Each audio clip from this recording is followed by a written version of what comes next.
Nah, teman-teman peneliti, seperti yang kita semua ketahui, Indonesia merupakan salah satu negara maritim dan kehidupan masyarakatnya tentu tidak dapat dipisahkan dari makanan olahan hewan laut.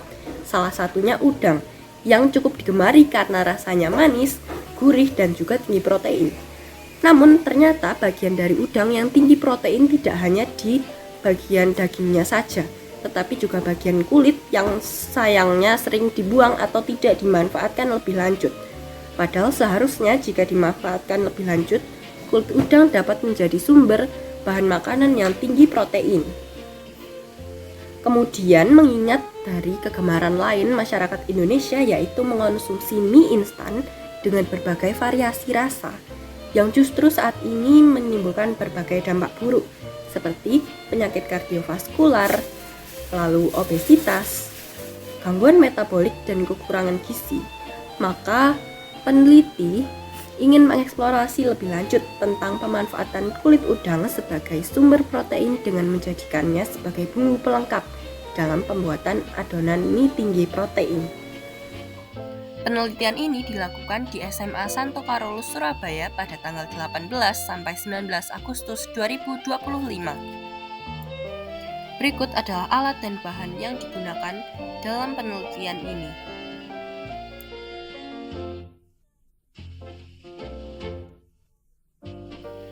Ini dia langkah-langkah pembuatan bubuk kulit udang. Berikut adalah langkah pembuatan mie. Namun pada langkah pertama untuk sampel kedua yaitu mie tanpa bubuk kulit udang tidak perlu ditambahkan bubuk kulit udang.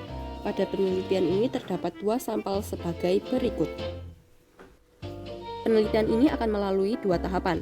Yang pertama uji organoleptik yang akan diujikan kepada 30 panelis dengan 5 indikator, yaitu warna, aroma, tekstur, rasa, dan tingkat kesukaan panelis. Skor kesukaan dalam uji ini ada 5. Yang pertama, sangat tidak suka, 2 tidak suka, 3 biasa, 4 suka, dan 5 sangat tidak suka. Untuk tahapan kedua adalah studi literatur berupa uji proksimat untuk membuktikan kandungan gizi olahan mie dengan penambahan kulit udang.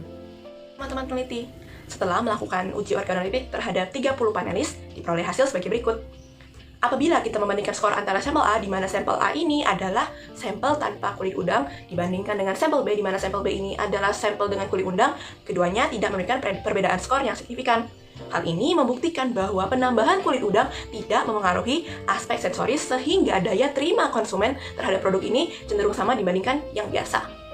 Lalu juga kami melakukan uji proksimat berbasis studi literatur untuk membuktikan kadar protein dari mie udang buatan kami. Kami mengambil salah satu jurnal yang menguji proksimat tepung berbasis kulit udang dan memberikan hasil sebagai berikut. Dari 6 indikator uji proksimat itu sendiri, terbukti bahwa kadar protein menunjukkan angka yang paling tinggi yakni sebesar 42,23%. Hal ini mengindikasikan bahwa dengan penambahan kulit udang cenderung meningkatkan kadar protein dari suatu produk.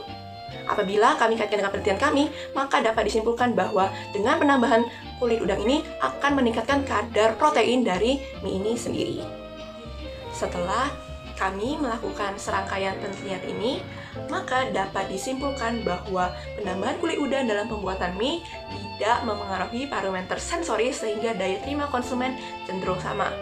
Selain itu, penambahan kulit udang justru menambah kadar protein yang berujung produk ini memiliki nilai tambah yang berpotensi untuk berlaku di masyarakat.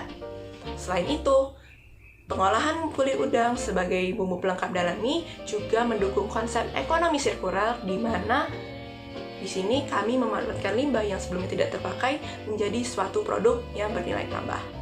Juga setelah melakukan rangkaian penelitian ini, kami memberikan saran untuk peneliti berikutnya untuk menambah jumlah panelis yang dilakukan saat melakukan uji organoleptik dengan tujuan lebih menunjukkan validitas dari hasil uji organoleptik itu sendiri, serta kami menyarankan untuk melakukan uji proksimat secara nyata dengan tujuan memvalidasi hasil studi literatur yang sudah dilakukan.